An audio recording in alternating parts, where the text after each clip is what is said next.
বন্ধুরা, ওভেন ছাড়া, চিনি ছাড়া আর ক্রিম ছাড়াই পাইনঅ্যাপেল কেক বাড়িতেই তৈরি করে নাও খুব সহজ উপায় আজকে সেটাই শেয়ার করছি। তো দেখো, এখানে একটা নর্মাল চা খাওয়ার যে কাপ হয় সেই কাপ নিয়ে নিচ্ছি। এই কাপের মধ্যে 1 কাপ নিয়ে নিচ্ছি আমি এখানে দুধ। তো 1 কাপ নর্মাল রুম টেম্পারেচারের দুধ নেবে, না নেবে গরম খুব, না নেবে খুব ঠান্ডা।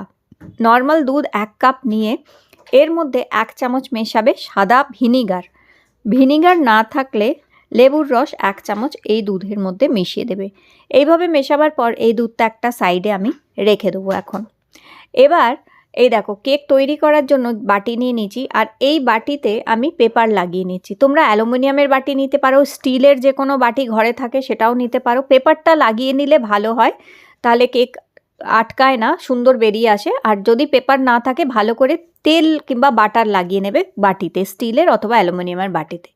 এইবার দেখো, এখানে আমি ময়দা নিয়েছি 1 কাপ। যে কাপের মাপে দুধ নিয়েছি সেই কাপের মাপে ময়দা নিলাম 1 কাপ, আরও 2 চামচ ময়দা নিলাম এখানে।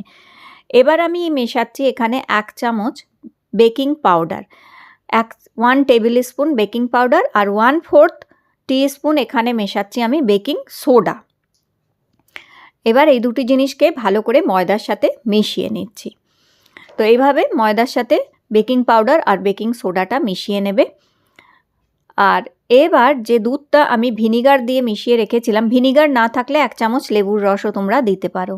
এবার এর মধ্যে 1/4 কাপ আমি সাদা তেল মিশিয়ে দিচ্ছি। তো তোমরা যেই কাপের মাপে দুধ অথবা ময়দা মেপেছো সেই কাপের মাপেই কিন্তু মাপবে। আর দিচ্ছি সামান্য একটুখানি 1/4 টিস্পুন নুন দিয়েছি। আর দিয়ে দিয়েছি এইটা মিশ্রি গুঁড়ো করা মিশ্রি। চিনির বদলে আমি এখানে মিশ্রি আগে থেকে মিক্সিতে গুঁড়ো করে রেখেছিলাম, সেটা দিয়ে দিয়েছি 1 কাপ। 1 কাপ মিশ্রি গুঁড়ো করে দিয়ে ভালো করে এটাকে মিক্স করে নেবে। হাতের ব্লেন্ডার যেগুলো হয় সেটা দিয়েও করতে পারো, অথবা ইলেকট্রিক ব্লেন্ডার দিয়েও গুঁড়ো করে নেবে।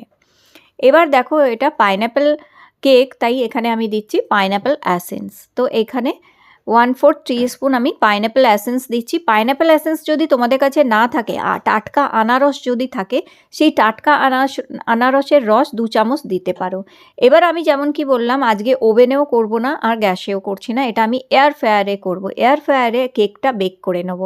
তাই আমি এখানে 6 মিনিটের জন্য 160 ডিগ্রিতে একটু প্রি হিট করে নিচ্ছি আগে। তোমরা চাইলে গ্যাসে বসিয়েও এই কেক কিন্তু তৈরি করে নিতে পারো।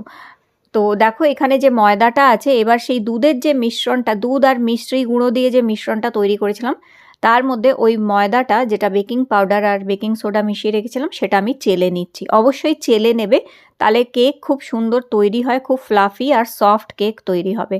এবার এই মিশ্রণটা ভালো করে মিক্স করে নেব, নিয়ে কেকের যে বাটিটা রেডি করে রেখেছিলাম সেই বাটির মধ্যে ঢেলে দেবো। তোমরা স্টিলের বাটি অথবা অ্যালুমিনিয়াম বাটি যে কোনো বাটিতেই এটি করতে পারো।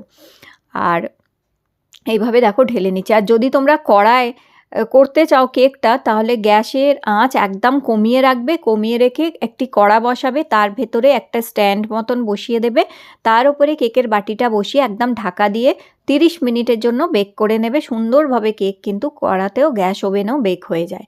এবার দেখো, এখানে বাটিটা দিয়ে দিয়েছি আর অটো কুক মোডে দিয়ে দিয়েছি। তো আজকে আমি এখানে আগারো, যে এয়ার ফ্রায়ার হচ্ছে, আগারোর এই এয়ার ফ্রায়ারে আজকে কেকটা বেক করে নিচ্ছি। আগারো রিজেন্সি এয়ার ফ্রায়ারে খুব সুন্দর কেক কিন্তু বেক হয়ে যায়। আচ্ছা, এইবারে দেখো, এটা হচ্ছে আনারস, পাইনঅ্যাপেল। আমি এখানে ক্যান্ড আনারস নিয়েছি, যেহেতু আমার কাছে ফ্রেশ আনারস ছিল না। কিন্তু তোমাদের কাছে যদি বাজারে ফ্রেশ আনারস থাকে তো ওটা দিয়েই করতে পারো। এইভাবে আনারস স্লাইস করে নেবে। তো এখানে আমি আনারসের রসটা দেখো আলাদা করে নিচ্ছি। এমনিও দেখবে টাটকা আনারস কাটলে প্রচুর আনারস থেকে কিন্তু রস বেরোয়, সেই রসটা রেখে দেবে, সেটা ফেলবে না। আর আনারস বাজার থেকে যখন আনবে তখন একটু দেখে নেবে যেন খুব মিষ্টি আর পাকা আনারস হয়, তবেই কিন্তু কেক যে হচ্ছে খুব ভালো কেক তৈরি হবে। তো অবশ্যই একদম পাকা আনারস আনবে, খুব মিষ্টি পাকা আনারস, খুব সুন্দর কেক তৈরি হয়ে যায়। তো এখানে দেখো, আনারসের কিছু স্লাইস আমি একদম ছোট্ট ছোট্ট করে কুচি করে নিয়েছি এখানে।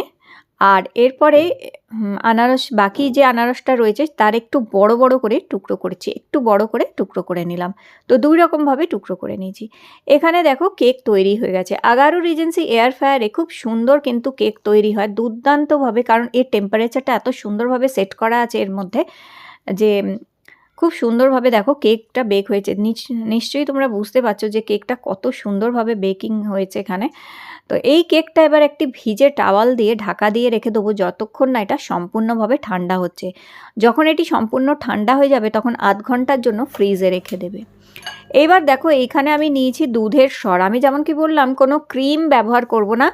আমি 3 দিন ধরে যে দুধের সর হচ্ছে সেটি আমি এখানে জমিয়ে রেখে দিয়েছিলাম একটি বাটিতে ফ্রিজের মধ্যে। সেই দুধের সরটা দিয়েই আজকে আমরা ক্রিম তৈরি করব।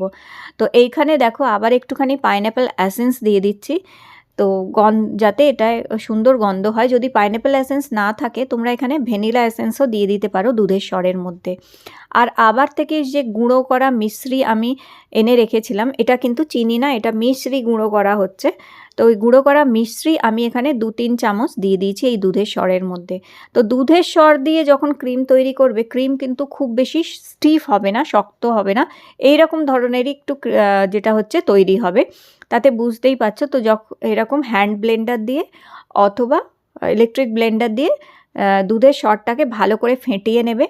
আর এদিকে দেখো এই কেকটা আমি ফ্রিজে রেখে দিয়েছিলাম আধ ঘন্টার জন্য, সম্পূর্ণভাবে এটি ঠান্ডা হয়ে গেছে এখন। আর কেক সম্পূর্ণ ঠান্ডা হলে তবেই ওপরে ক্রিমটা লাগাবে, আদারওয়াইজ ভালো মতন বসবে না। যদিও দুধের সর দিয়ে তৈরি করা ক্রিম, তাই এটি এমনিও পুরোপুরি বাজারের মতন তো হবে না, যেহেতু দুধের সর, তাই একটু লিকুইড ভাবটা থাকবে, কিন্তু তাও খুব সুন্দর দেখতেও লাগে এবং খেতেও খুব সুন্দর হয়। তো এবার কেকটাকে আমি 3টে স্লাইসে কেটে নেবো আলাদা আলাদা করে। তো এইভাবে দেখো কেকটাকে আগে 3টে স্লাইস করে নেব। তো একদম ওপরের যে স্লাইসটা এটা মিডিলে দিয়ে দেবো। তো দেখো কত সুন্দর কেকটা জালি জালি তৈরি হয়েছে, দেখেই বুঝছো যে কেক খুব সুন্দর বেকিংও হয়েছে এবং কেকটা পারফেক্টলি স্পঞ্জও হয়েছে। খুব ভালো স্পঞ্জ কেক তৈরি হয়েছে এটা দেখো। তো এই কেকের এগুলো আলাদা করে নিয়েছি। আর এই একদম নিচের পার্টটা এটা একদম টপে দেবো। তো এইভাবে কেক সেট করলে অনেক বেশি ভালো হয়। তো দেখো মিডিলে যে পার্টটা কেটেছিলাম সেটা আমি প্রথমে নিচে দিয়ে দিলাম। এবার এই যে আনারসের একটু রস এর উপরে দিয়ে দিচ্ছি, তাতে কেকটা খুব সফট আর ময়েস্ট থাকবে, কেকটা শুকনো লাগবে না খেতে। আর এবারে এই যে ফ্যাটানো যে দুধের সর ছিল, এই দুধের সরটা এইভাবে দিয়েছি। তো নিশ্চয়ই তোমরা এটাতে বুঝতে পারছো যে দেখো এটা কিন্তু কেকের সেই ক্রিম না, এটা দুধের সর দিয়ে করা। বাজারে যে ক্রিম পাওয়া যায় সেই ক্রিম কিন্তু না, কারণ এর টেক্সচারটা দেখেই তোমরা বুঝতে পারছো। এবার এর মধ্যে দিয়ে দিচ্ছি আমি একদম কুচি কুচি করা কিছু পাইনঅ্যাপেল কিংবা আনারস, যেগুলো একদম ছোট ছোট করে কুচি করে রেখেছিলাম। এবার দেখো মিডিলের পার্টটা, যেটা কেকের এই টপ পার্টটা আমি মিডিলে দিয়ে দিলাম এইভাবে। আবার একটুখানি আনারসের রস পরে দিয়ে দিচ্ছি, দিয়ে আবার এই ক্রিমের লেয়ার একটা লাগিয়ে দিচ্ছি এইভাবে। তো এইভাবে দুধের সর তোমরা 2-3 দিন জমাতে হবে। 2-3 দিন অবশ্যই ফ্রিজে রাখবে, বাইরে রাখবে না। ফ্রিজে দুধের সর এইভাবে জমিয়ে রেখে ভালো করে হ্যান্ড ব্লেন্ডার কিংবা ইলেকট্রিক ব্লেন্ডার দিয়ে একটুখানি চিনি দিয়ে যদি ফ্যাটাও, এইরকম ক্রিম কিন্তু তৈরি হয়ে যাবে। যদি খুব বেশি ড্রাই মনে হয় একটুখানি দুধ দিয়ে তোমরা ফেটিয়ে নেবে, এরকম সুন্দরভাবে এই ক্রিম কিন্তু তৈরি হয়ে যায়। এবার দেখো নিচের যে কেকের পার্টটা ছিল সেটা একদম টপে দিয়েছি, ওপরে দিয়ে আবার একটুখানি ক্রিম এইভাবে লাগিয়ে নিচ্ছি। তো দেখো বাজারে ক্রিম সবসময় তো পাওয়া যায় না, সব থাকে না। তো দুধের সর দিয়ে এইভাবে তোমরা কিন্তু ক্রিম তৈরি করে বাড়িতে এরকম অতি সহজেই করে নিতে পারো। আর এইরকম পাইপিং ব্যাগ যদি থাকে তো ওটা দিয়ে তোমরা একটু ডিজাইন করতে পারো, কিংবা যে দুধের প্যাকেট পাওয়া যায় তার মধ্যে একটা ফুটো করে নিয়ে সেটা দিয়েও তোমরা এরকমভাবে পাইপিং করতে পারো। তো এইভাবে দেখো খুবই সিম্পলভাবে এটা তৈরি করছি। এটা কোনো প্রফেশনাল না, একদমই সাধারণভাবে, কিন্তু এটা খেতে খুবই টেস্টি হয়েছিল। তো এইভাবে একটুখানি সাজিয়ে নিতে পারো আর এটাকে। আর ওপরে দেখো একটুখানি আবার আনারস এইভাবে দিয়ে দিচ্ছি। তো যেহেতু এটা দুধের সর দিয়ে তৈরি করা ক্রিম হচ্ছে, তাই একটুখানি এটা দেখো সফট হয়ে আছে ক্রিমটা, বুঝতেই পারছো। আর ওপরে এইরকম যে বাজারে চেরিগুলো পাওয়া যায় কিনতে, এগুলো দিয়ে দিতে পারো সাজানোর জন্য। তো দেখো ঘরোয়া উপকরণ দিয়েই কত সুন্দরভাবে বাড়িতেই কিন্তু বাজারের মতন এরম কেক তৈরি করে নিতে পারো। আর এটা খুবই হালকা আর লাইট হচ্ছে, এটা বাজারের ক্রিম না, সেই জন্যে খেতেও খুব হালকা হয়, লাইট হয়। আর সত্যি কেকটা খেতে দুর্দান্ত হয়েছিল। তো রেসিপি ভালো লেগে থাকলে লাইক দিও।